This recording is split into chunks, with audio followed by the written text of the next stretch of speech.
ನಮಸ್ಕಾರ ಸ್ನೇಹಿತರೆ, ಇದೀಗ ತಾನೇ ಬಂದ ಎರಡು ಮುಖ್ಯವಾದ ಮಾಹಿತಿ. ಯಾವುದೇ ಕಾರಣಕ್ಕೂ ಗ್ಯಾರಂಟಿ ಯೋಜನೆ ನಿಲ್ಲುವುದಿಲ್ಲ ಎಂದ ಮುಖ್ಯಮಂತ್ರಿ ಸಿದ್ದರಾಮಯ್ಯನವರು ನಿಮ್ಮ ಖಾತೆಗೂ ಗೃಹಲಕ್ಷ್ಮಿ ಯೋಜನೆಯ 2,000 ಜಮವಾಗಿಲ್ಲವೆಂದರೆ ವಿಡಿಯೋನ ಪೂರ್ತಿಯಾಗಿ ನೋಡಿ. 2,000 ರೂಪಾಯಿ ಜಮಾ ಮಾಡಲು ಕಾಂಗ್ರೆಸ್ ಸರ್ಕಾರದ ಮತ್ತೊಂದು ಹೆಜ್ಜೆ ಏನು ಎಂಬುದನ್ನು ನೋಡೋಣ. ಅದಕ್ಕಿಂತ ಮೊದಲು ವಿಡಿಯೋಗೆ ಲೈಕ್ ಮಾಡಿಲ್ಲವೆಂದರೆ ಲೈಕ್ ಮಾಡಿ. ನಮ್ಮ ಚಾನಲ್ಗೆ ಮೊದಲು ಬಾರಿ ಭೇಟಿ ಕೊಡ್ತಾ ಇದ್ರೆ ಈಗಲೇ ಸಬ್ಸ್ಕ್ರೈಬ್ ಬಟನ್ ಕ್ಲಿಕ್ ಮಾಡಿ.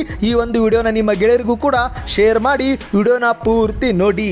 ಮೊದಲನೇ ಮುಖ್ಯವಾದ ಮಾಹಿತಿ, ಇತ್ತೀಚೆಗೆ ಚಿಕ್ಕಮಗಳೂರು ಜಿಲ್ಲೆಯಲ್ಲಿ ನಡೆದಂಥ ಕಾಂಗ್ರೆಸ್ ಗ್ಯಾರಂಟಿ ಯೋಜನೆಗಳ ಸಮಾವೇಶವನ್ನು ಉದ್ಘಾಟಿಸಿ ಮುಖ್ಯಮಂತ್ರಿಯವರು ಮಾತನಾಡಿದ್ದು, ಈ ಒಂದು ಹಿಂದೆ ಗ್ಯಾರಂಟಿ ಯೋಜನೆ ಜಾರಿಗೆ ಮಾಡಲು ಸಾಧ್ಯವಿಲ್ಲ ಎಂದು ಪ್ರಧಾನಿ ನರೇಂದ್ರ ಮೋದಿ ಹೇಳಿಕೆ ಕೊಟ್ಟಿದ್ರು. ಯೋಜನೆ ಜಾರಿಗೆ ತಂದರೆ ಕರ್ನಾಟಕವೇ ದಿವಾಳಿ ಆಗುತ್ತೆ ಎಂಬ ಹೇಳಿಕೆ ಕೂಡ ಕೊಟ್ಟಿದ್ರು. ಆದರೆ ನಾವು ಗ್ಯಾರಂಟಿ ಯೋಜನೆಗಳನ್ನು ಜಾರಿಗೆ ಮಾಡಿದ್ದೇವೆ. ಚಿಕ್ಕಮಗಳೂರು ಜಿಲ್ಲೆಗೆ ಗೃಹಲಕ್ಷ್ಮಿ ಯೋಜನೆಯಡಿಯಲ್ಲಿ 488 ಕೋಟಿ ಕೊಟ್ಟಿದ್ದೇವೆ ಎಂದು ಮುಖ್ಯಮಂತ್ರಿಯವರು ಸಭೆಯಲ್ಲಿ ಮಾತನಾಡಿದ್ದಾರೆ.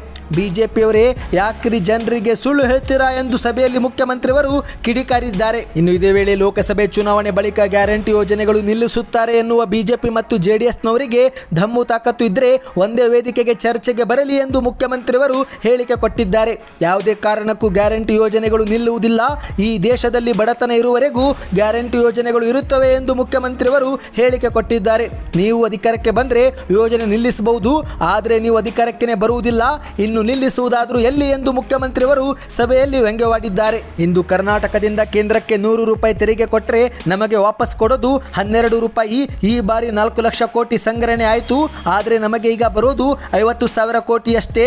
ಬಿಜೆಪಿಯವರು 7 ಕೋಟಿ ಕನ್ನಡಿಗರಿಗೆ ಮೋಸ ಮಾಡ್ತಿದ್ದಾರೆ. ಹೀಗಾಗಿ ಪಾರ್ಲಿಮೆಂಟ್ ಎಲೆಕ್ಷನ್ನಲ್ಲಿ ಅವರನ್ನು ಮನೆಗೆ ಕಳುಹಿಸಿ ಎಂದು ಮುಖ್ಯಮಂತ್ರಿಯವರು ಕರೆ ಕೊಟ್ಟಿದ್ದಾರೆ.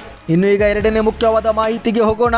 ಈಗಾಗಲೇ ರಾಜ್ಯದ ಕಾಂಗ್ರೆಸ್ ಸರ್ಕಾರ 5 ಗ್ಯಾರಂಟಿ ಯೋಜನೆಗಳನ್ನು ಜಾರಿಗೆ ಮಾಡಿದ್ದು, ಈಗ ಈ ಒಂದು ಗ್ಯಾರಂಟಿ ಯೋಜನೆಗಳು ಎಷ್ಟರ ಮಟ್ಟಿಗೆ ಜನರಿಗೆ ತಲುಪಿವೆ ಎಂಬುದನ್ನು ತಿಳಿದುಕೊಳ್ಳಲು ರಾಜ್ಯದ ಕಾಂಗ್ರೆಸ್ ಸರ್ಕಾರ 12 ಕೋಟಿ ವೆಚ್ಚದಲ್ಲಿ ರಾಜ್ಯಾದ್ಯಂತ ಸಮೀಕ್ಷೆ ಮಾಡಲು ಮುಂದಾಗಿದೆ. ಹೌದು ಸ್ನೇಹಿತರೆ, ಅಂಗನವಾಡಿಯ ನೌಕರರು, ಆಶಾ ಕಾರ್ಯಕರ್ತೆಯರು, ಇತರ ಸಿಬ್ಬಂದಿ ಸೇರಿದಂತೆ ರಾಜ್ಯಾದ್ಯಂತ 1,20,000 ಮಂದಿಗಳನ್ನು ಗ್ಯಾರಂಟಿಯ ಸ್ವಯಂ ಸೇವಕರನ್ನಾಗಿ ನಿಯೋಜಿಸಲು ಸರ್ಕಾರ ನಿರ್ಧರಿಸಿದೆ. ಇನ್ನು ಈ ಒಂದು ಸಮೀಕ್ಷೆ ಮಾಡಲು ಅಂಗನವಾಡಿ ಆಶಾ ಕಾರ್ಯಕರ್ತೆಯರಿಗೆ ಪ್ರೋತ್ಸಾಹಧನ ನೀಡಲು ಕೂಡ ಸರ್ಕಾರ ತೀರ್ಮಾನಿಸಿದೆ. ಹೌದು ಸ್ನೇಹಿತರೆ, ಶೀಘ್ರವೇ ಮನೆ ಬಾಗಿಲಿಗೆ ಆಶಾ ಮತ್ತು ಅಂಗನವಾಡಿ ಕಾರ್ಯಕರ್ತೆಯರು ಭೇಟಿ ಮಾಡಲಿದ್ದು 15ರಿಂದ 20 ಪ್ರಶ್ನೆಗಳನ್ನು ಕೇಳುವುದರ ಮೂಲಕ ನಿಮ್ಮಿಂದ ಉತ್ತರವನ್ನು ಪಡೆದುಕೊಳ್ಳಲಿದ್ದಾರೆ. ಇನ್ನು ಇದೇ ನಡುವೆ ಗ್ಯಾರಂಟಿ ಯೋಜನೆಗಳಲ್ಲಿ ಒಂದಾಗಿರುವ ಗೃಹಲಕ್ಷ್ಮಿ ಯೋಜನೆ ಹಣ ತಲುಪದವರಿಗೂ ಕೂಡ ಈ ಒಂದು ಸಮೀಕ್ಷೆ ಸಹಾಯಕಾರಿಯಾಗಲಿದೆ. ಹೌದು ಸ್ನೇಹಿತರೆ, ಈಗಾಗಲೇ ಗೃಹಲಕ್ಷ್ಮಿ ಯೋಜನೆಯಡಿಯಲ್ಲಿ 7 ಕಂತು ಬಿಡುಗಡೆ ಆಗಿದ್ದರೂ ಕೂಡ ಯಾಕೆ ಈ ಒಂದು ಹಣ ಜಮವಾಗಿಲ್ಲ ಎಂಬುದನ್ನು ತಿಳಿದುಕೊಳ್ಳಲು ಈ ಒಂದು ಸಮೀಕ್ಷೆ ಸಹಾಯಕಾರಿಯಾಗಲಿದೆ. ಇನ್ನು ಬ್ಯಾಂಕ್ ಖಾತೆ ಇಲ್ಲದವರಿಗೆ ಅಂಚೆ ಇಲಾಖೆಯಲ್ಲಿ ಖಾತೆಯನ್ನು ತೆರೆದು